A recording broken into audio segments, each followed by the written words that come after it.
Congressman Bachus, here I am. Right here. Sorry.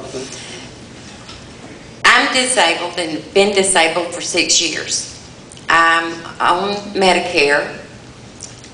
That continues to go up, the cost. I pay a prescription plan that continues to go up. And I pay for supplemental health insurance that continues to go up. At the same time, benefits are being cut. I want to know, with the health reform bill, if it were to pass, heaven forbid, just what all is going to be cut for the elderly. I feel like when I turn 65, I might as well go have them and open my grave, because I feel like I'm coming, because I don't think we're going to get what we need. There are medications that my doctors want me on. I can't afford them. The economy is so bad. All of our 401ks and everything have been hit so bad. It's not that I can't. I won't, because I'm scared for our future. Okay, thank you. Thank you. Oh, and one other thing. Okay.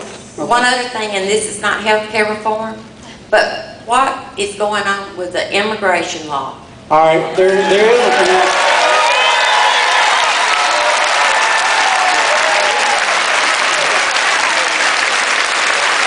Thank you. You know, and one thing, it is difficult not to talk about this health care reform bill without talking about illegal immigration.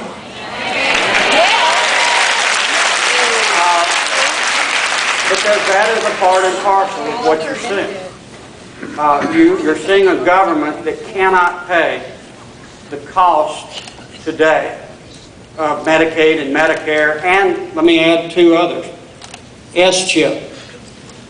Now, S-chip is for children, and we added, I say we, I did not vote for an expansion, and the reason is we could not pay what we were doing. But anyone who makes less than $50,000 a year, and I don't know if we've got, okay, well this is a great slide. But we pay, the federal government picks up the cost now for all children of families making $50,000 or less, which is a tremendous new obligation. And it's going to cost us trillions of dollars in and of itself. That passed just a few months ago. And I can show you what that and some other things we passed into the budget. We are almost 10 million illegal immigrants are getting health care in our country. Now this is where we ought to all be able to come together and say, if you're here illegally, you do not get medical assistance.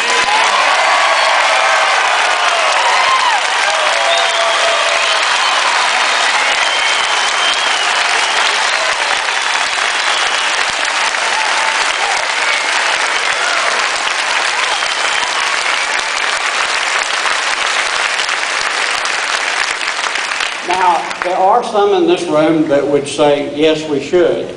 And I respect the difference of opinion.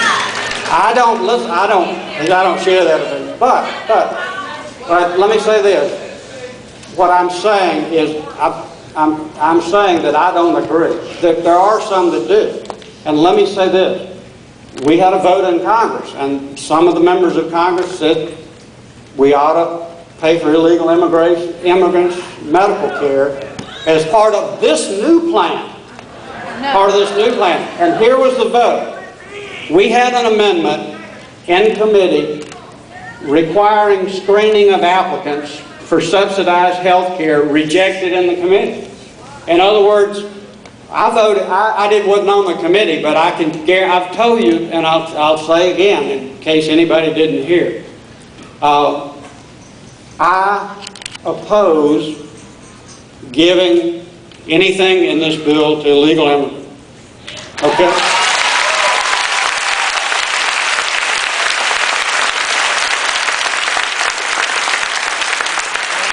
And now, we also There was an amendment requiring individuals to automatically be enrolled in Medicare to provide proof of citizenship.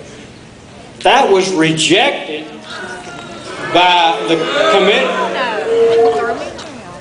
So I can tell you that the bill up there today, it doesn't even require you prove your citizenship to get on this new coverage.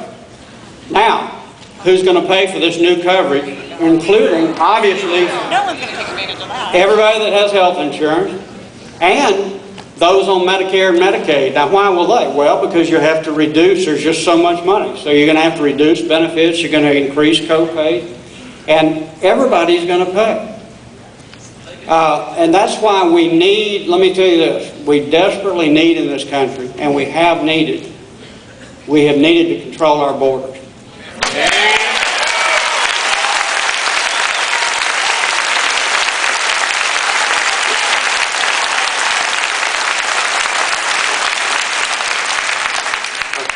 Our next question is Harriet Goggins from Hoover, Alabama.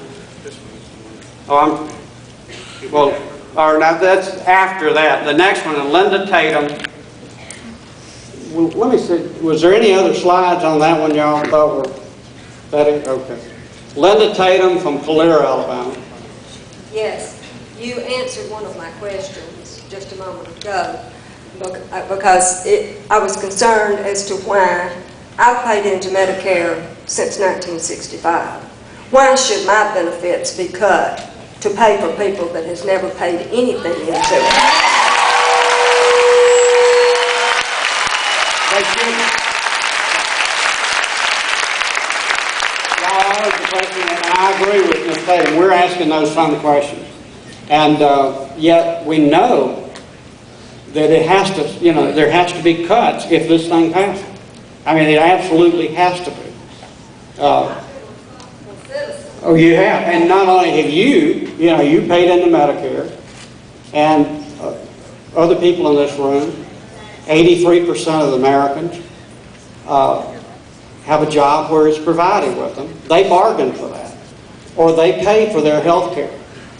Now, illegal immigrants are the next to the largest group of people who will benefit under this plan if it passes. The largest group is people making over $50,000 a year that choose not to have health care.